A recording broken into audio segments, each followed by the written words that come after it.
Welcome to Security Architecture Podcast, where we help cybersecurity professionals to stay ahead of the curve and ensure they are successful in their cybersecurity journey.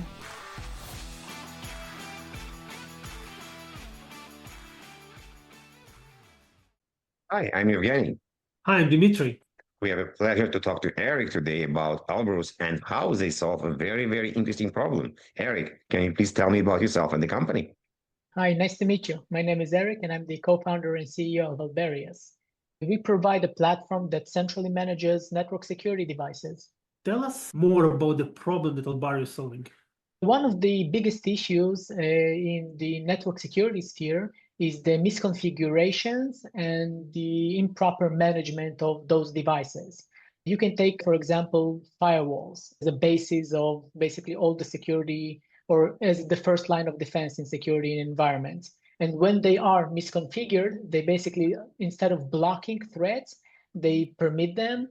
And then those organizations that think they are protected are in fact not protected.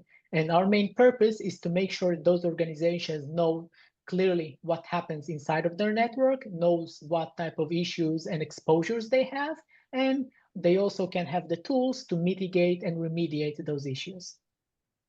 Interesting. So can you expand a little bit about this misconfiguration? I'm very curious, how did it happen? Like how someone who have a firewall at their business actually start getting these misconfigurations? There's a lot of reasons for it, but one of the first one and one of the one we encountered the most is basically legacy changes, because firewalls pass through a lot of different people. They pass through a lot of different generations and even upgrades between different devices and vendors. And problems basically keep like moving on from one area to another. And a person that worked and managed the firewall 5 years ago created several rules. Those rules are still in the system because no one understood that they're no longer needed and decommissioned them. And that's one of the reasons. But there are, of course, other reasons that cause this. Maybe even a fault that happened in the organization and you didn't have time to fix that. So somebody just opened like an overly permissive rule and just left it like that. And all of those kind of issues basically create a policy that nobody in the organization knows exactly what happens there. And they don't even know if the existing policy fits their business requirements. As a firewall engineer in the beginning of my career, I definitely understand the problem. I spent quite a lot of time with different companies, Checkpoint, Fortinet, Palo Alto, Cisco, and many others as well. So definitely close to my heart. And I kind of think there is a perception in the industry that the network security is dead, but not really. We still have firewalls in the data centers. We have B2B firewalls. We have cloud firewalls in the cloud in a way, SASE, what we call it as well. So there's still branches firewall. It's not really dead. And we're a podcast about architecture and design. So we always ask our vendors and our guests, explain to us your architecture. How do you work? How do you get information on-prem? Where are you hosted? How the information flow as well. So we'll be happy to learn more about it. So like you said, the network security doesn't go away, and it didn't go away, it just changed.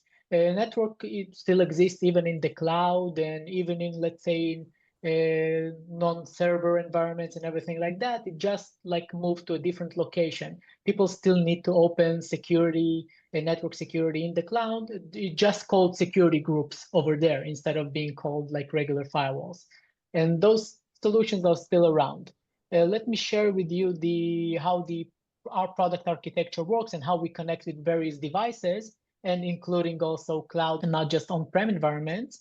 So if you can see my screen, you can in fact see that we have here our environment part of our application, and we have several different relays and connections to different environments. On the left side in here, you can see, let's call them the regular and the basis on-prem environments, the firewall management solutions, whether, like you said, it's Panorama from Palo Alto, the checkpoint management from Checkpoint, the Smart Center, or a FortiManager for FortiGates.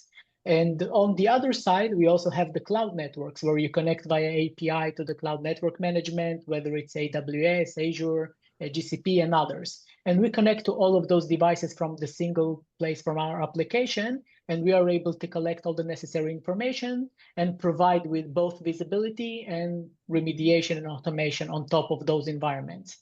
So in the end, even though the connection themselves are a bit different between the environments, in the end result is the same. We provide the security and the visibility on top of those different environments. Eric, I have a question. So it sounds like your backend system running in the cloud, right? It's something that is cloud-based. And I can see here on the architecture that you have routers, switches, and you're connecting over SNMP to them. Can you expand a little bit more what required for such connection? Like, do you need to punch ports? And, if you're running in the cloud, there's like ranges of IP to deal with now. How are you dealing with this type of architectural, I would say, complications? Since we do try to support hybrid environments, and I think at least that hybrid environments are here to stay, at least for the maybe 5 to 10 years. And on-prem networks aren't going like completely away. They're just getting connected with the cloud networks. And that's why we also support the regular physical network devices like routers and switches. But on the cloud, as you can see in the drawing itself, there is only one section that says just cloud connection. That's because with that singular cloud connection, we can collect all the information for both network, let's say, configurations like interfaces or environments, but also the security information. So on the cloud, it's basically single connection with all the information on top of it. While the physical environments, we have a separation between, let's say, the base data plane, that is the routers and switches, layer 3, layer 2, layer 3 environment, and the network security devices themselves, which are the firewalls. Right. So do you install something on-prem, some component that would get this data for you and send it to your cloud? Or again, your cloud connects to that environment, to the router, and I need to allow specific IP to connect on specific port. How does that happen?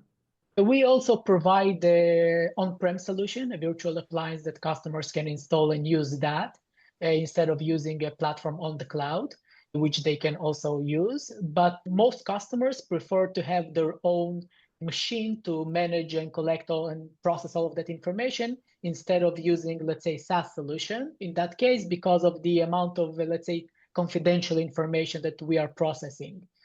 So in most cases, yeah, it's virtual server, but it does connect through layer 3 connections to various devices from a single place.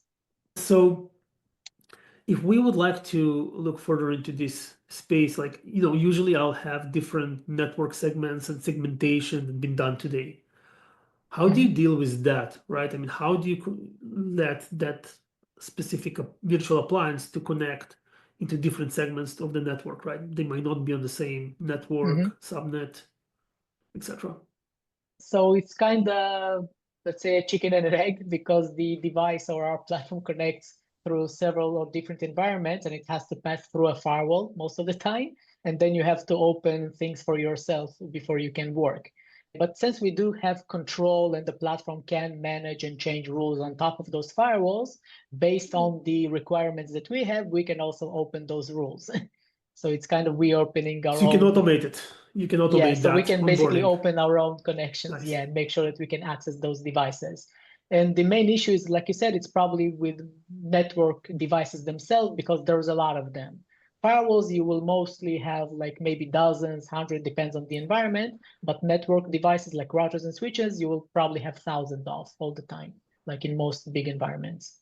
When you're connecting to all of these devices, right, and you start pulling data, what kind of data? And you mentioned that you might be getting some sensitive data, right? What are type of the logs that you look at? What of type of the data points that you collect, right? From firewall, from IPS, DLP equipment, URL filtering, and others.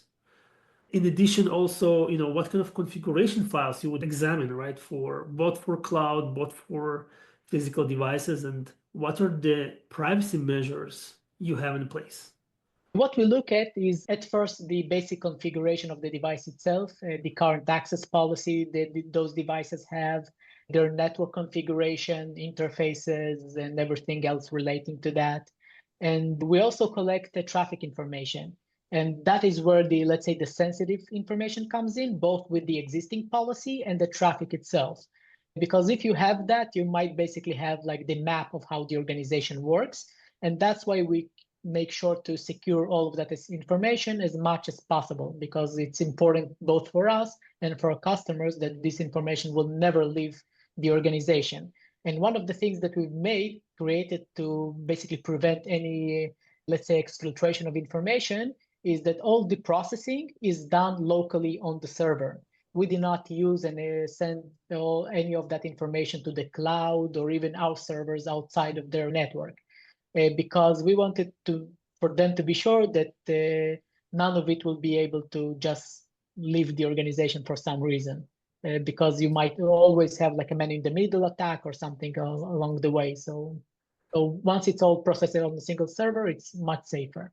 That makes sense. So you would not send anything to the cloud, or you process it on the server, but you do send some metadata to the cloud? And no, we actually don't send anything. And that's one of the things that we do tell our customers, and we make sure to never like send any of their information. And that's why we also work well with air-gapped networks, for example, because they know that they don't have or need any internet access. And our solution is perfectly suited for those use cases as well. We mentioned some vendors before, and I'm wondering which vendors you guys support right now from a firewall perspective, from a cloud perspective. There's a lot of micro-segmentations vendors as well.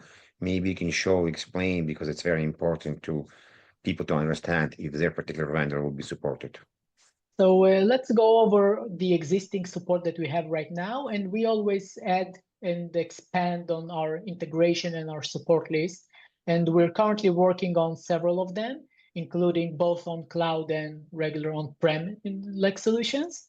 For example, Cisco and the AWS and Azure security groups are also something that we're working on pretty diligently right now to support not just the third-party security solutions on the cloud, but also the native security of the cloud, which is something that we think that is necessary because A, not all customers can purchase the third-party solutions because they might be expensive, or B, you might not have those third-party solutions always active, because some of the environments you might have are being only security group protected or NSGs protected, but other environment might be, let's say, by Prisma or other like cloud or Checkpoint Cloud solution protected. You want to show maybe some of this? So if you can see my screen right now, you can see that we have a list of the supported vendors that we have right now. For, of course, FortiGate, Fortinet devices, checkpoints. For microsegmentation, we also support NSX, both the older version, which is already out of support, but of course the newer version of NSXT as well, which is one of the leading microsegmentation solutions on the market for the data center. And we're pretty unique in that support as well, because we can provide full dynamic automated microsegmentation, which is not something that any other vendor can do, for example. And also Palo Alto's. Yeah, do you have any mechanisms of auto discovery of these devices?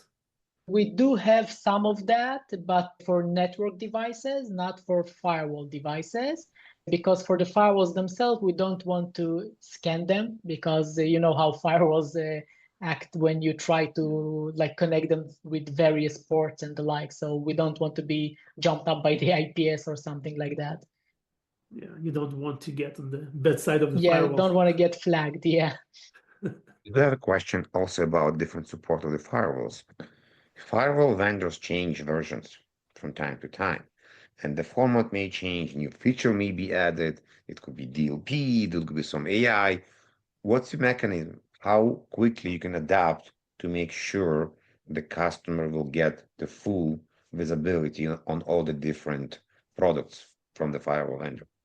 That's a good question. Firewalls do change a lot, and the newer, let's say, technologies, deeper layers that they are looking to, from the base of, let's say, layer 4, layer 3, layer 4, which most firewalls do with the access policies, and to the layer 7 with the application support and so on.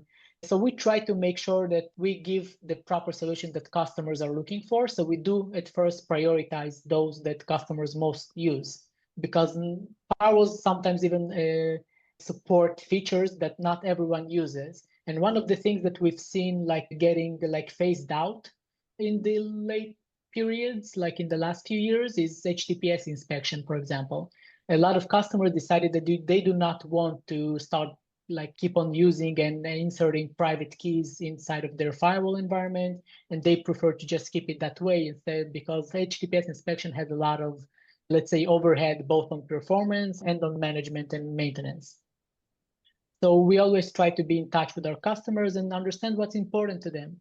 And we do have those things that we always try to take care of, adding application support, adding user support, and so on. The way the system like yours in the past worked, they usually just inspect the firewall configuration and the rule base. You guys, the next generation of such tools. So I'm guessing you support URL filtering, application control, APS, the whole 9 yards in the firewall policy? Well, not the firewall, next generation firewall policy. We still not support all of them, but we do expand and add support all the time to newer and more advanced features. For example, you mentioned URL filtering and the ability to work with either domains or with specific websites, something that we worked on. We're working on adding identity support and other important things. But like I said, it's also prioritized based on the needs of our customers or potential customers. So we do focus on those things most. Eric, multi-vendor environments are very common these days. Is there a good way to visualize traffic flowing across several firewalls? Yeah, we actually have that solution in the product, and let me show it to you, because we've built a topology map, that visual representation of your network that can allow you to understand how your traffic flows inside of your environment, and even show you, let's say, the gaps, the misconfigurations on top of that visual representation, while also allowing you to remediate things with a single click of a button on top of that. So let me just share my screen.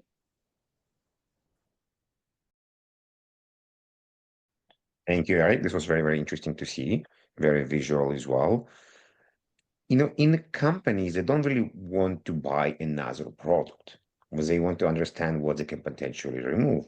And I'm wondering, are you augmenting, are you replacing current solution to understand more about the feed for the customer environment?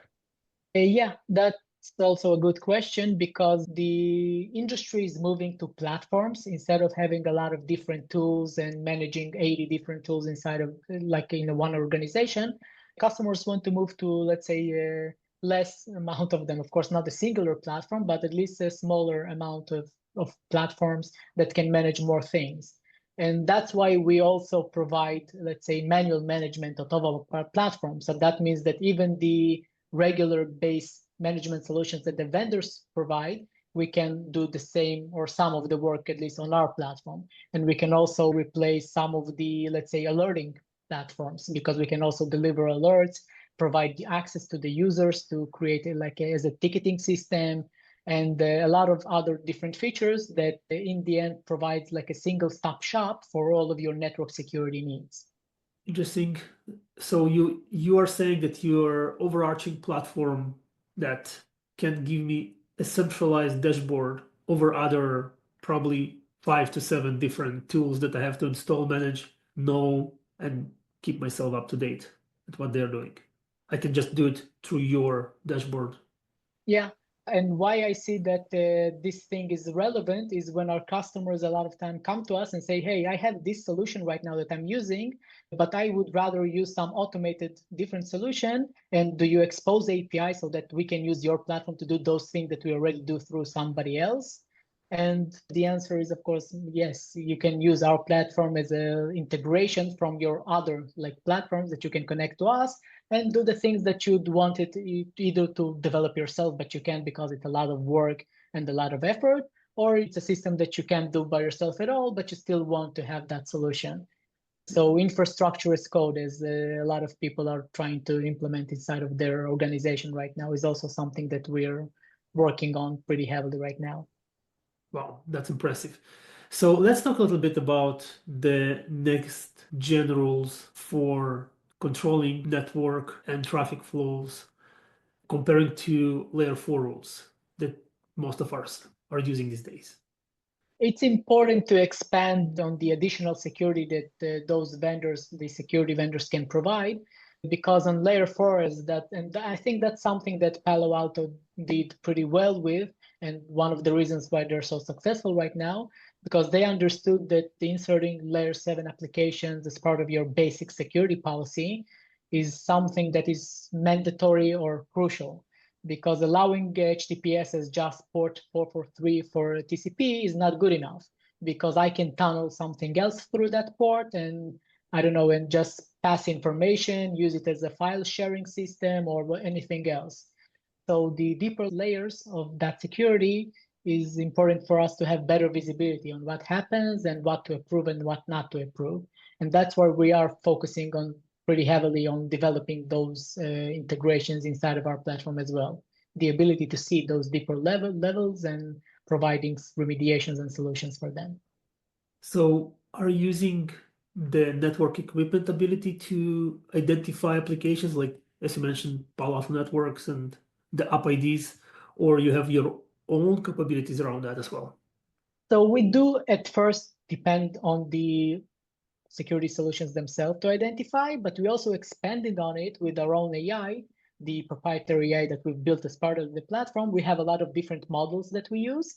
And one of them is also, let's say, application discovery, because we wanted to be able to understand what applications and what services the organization is using to recommend and suggest on the best possible policies for them. But we do still, because we do not read full packets in the end, we still need to depend somehow on, let's say, the base understanding of those solutions. Makes sense. So in a way, you also can illuminate shadow IT in an organization. Yeah. I wonder, how do you guys show return on investment? And it kind of back to augmenting, replacing, because I'm sure the C-level, the executive want to understand that they not just improving the security, but also saving money. Right.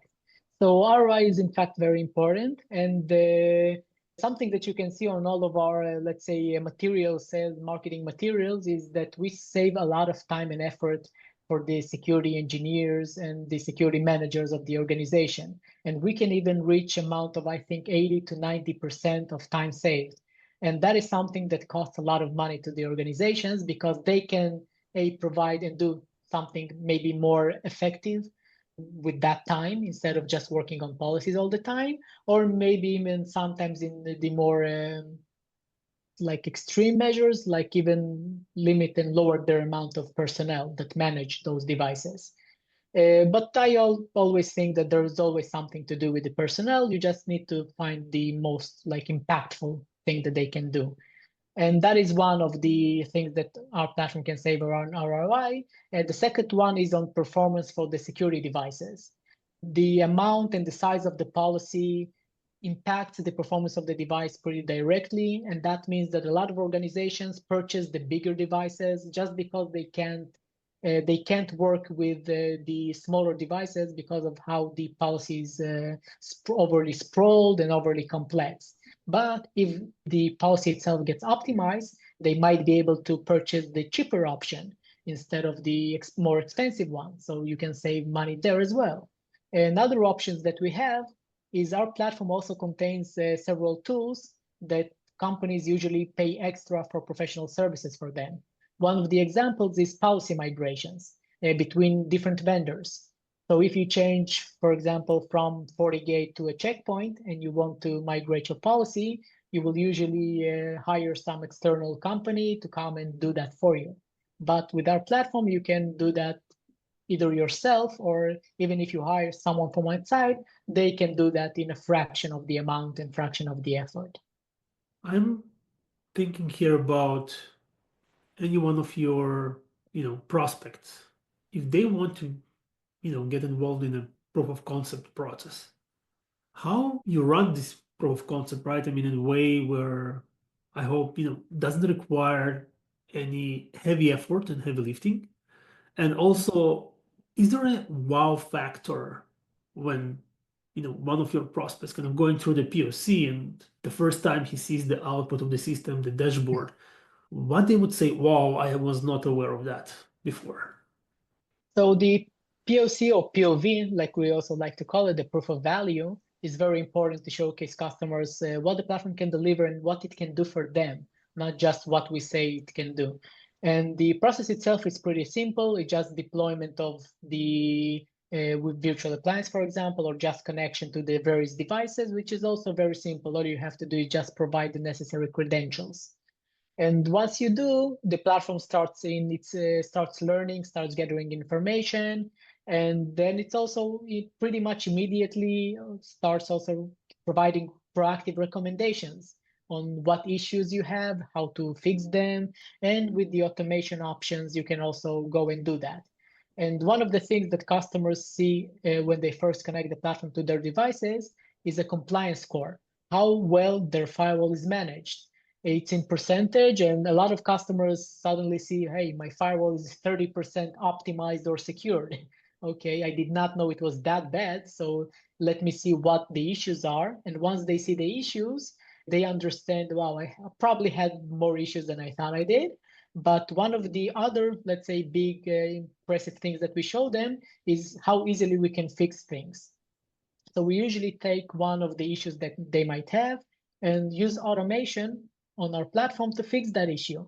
And they can see that it's sometimes even changing of 100 or 500 different changes that the platform can do in minutes. And for them, as people, even if they somehow identify the issue, just fixing that might take them weeks, if not months, because they need to be sure that what they are changing is needed to be changed. They need to look at the actual data, traffic logs, and so on. But our platform does all of that by itself all the time. So you don't need to look into it. You can just see the context that we provide, all the information that we provide to you, and that eases the decision-making process and the automation itself.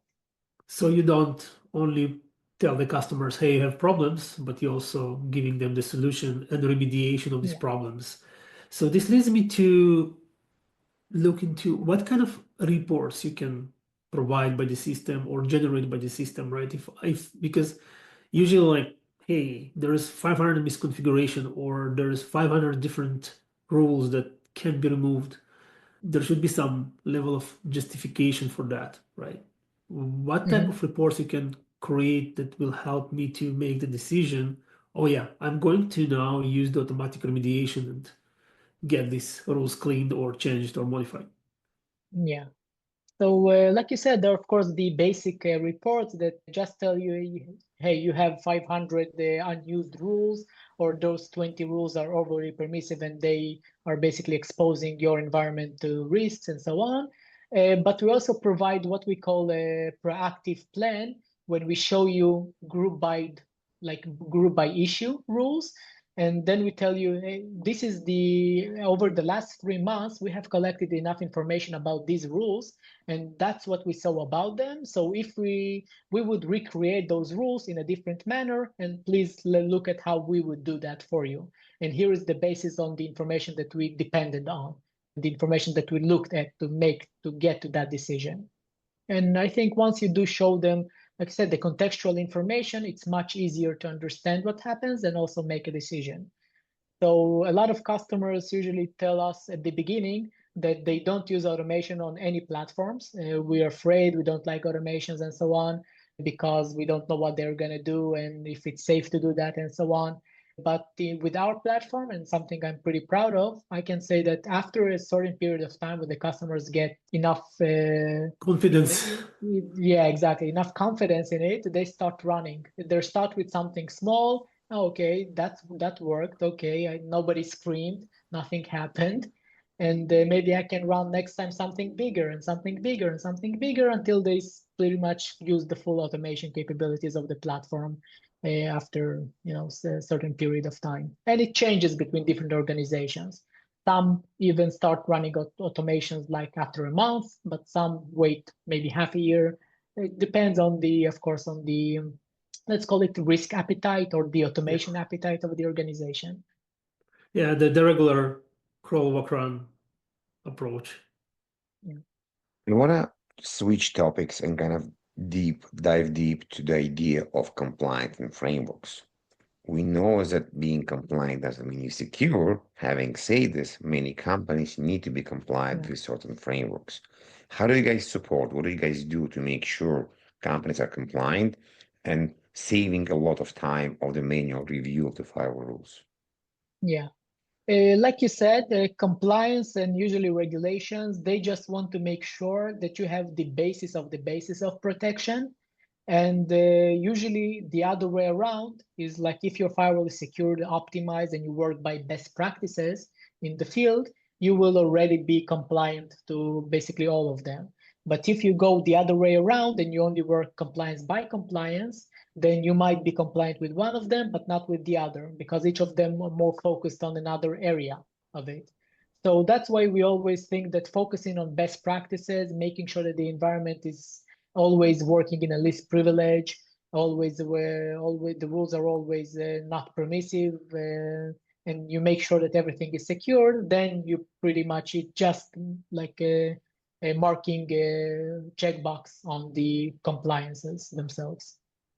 Talking about not really compliance, but best practices from all the POCs you guys did. Tell us a story like when you guys saw something. Wow, my God, I didn't expect this. Like any on something very crazy. Of course, without naming the customer, just in general. Yeah, of course.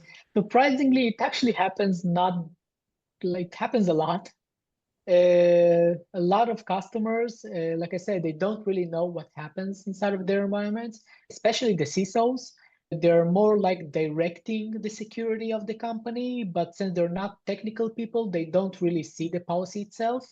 And when we tell them, you pretty much have a rule that even if it's not any, you have so many sources, destinations, and so on in there that you're basically permitting everything to access everything else. And you might want to fix that as fast as possible because you basically have a weight, like a paperweight sitting inside of your network that pretty much does nothing because everything just passes through it and nothing gets dropped. So we do encounter a lot of those issues. And one of the customers that did policy migrations with our platform discovered that they have those issues once they started using our platform. Because the original use case that they wanted our platform for was just for migrations. They said, we need the migration, it's pretty complex, we can do that ourselves, but our policy is fine. And then like before they started the migration itself, like the platform started screaming about you have an any like allow rule inside of your policy. Are you sure you want to move it? And that's when they understood what happened. And from there, of course, it got a bit more complicated on resolving that issue because you can't just remove an any rule once you've already created it simply because you might probably drop a lot of traffic there. Eric, last question on my side. From customer size perspective, right? I mean, I'm sure that you can save a lot to customers who have, tens or hundreds of firewalls and thousands of routers and switches and what's not on their network. How about smaller customers? Can they benefit of your platform, right? If I have one firewall they're managing or I have 3 firewalls they're managing, what would be the value for me?